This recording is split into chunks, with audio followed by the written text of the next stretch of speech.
evil in action, but it was the social media that informed all the Turkish public about the coup attempts and gathered a unified resistance against the undemocratic forces and sent back the troops back to barracks from where they belong.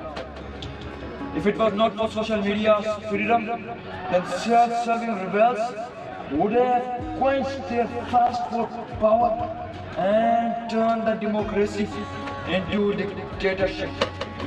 Mr. President, you all know that most of the traditional media platforms, both print and electronic, are state-controlled and interest-oriented. These media channels have become tools in the hand of powerful to safeguard only their interests.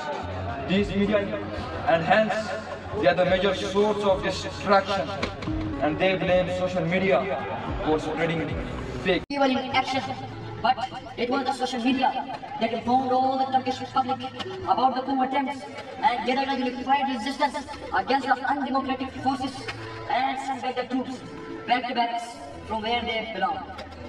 If it was not for social media's freedom, then self-serving rebels would have quenched their thirst for power and turned the democracy into a dictatorship. Mr. President, you all know that most of the traditional media platforms, both print and electronic, are state-controlled and interest-oriented. These media channels have become tools in the hand of powerful to safeguard only their interests. These media, and hence they are the major source of distraction, and they blame social media for spreading fake.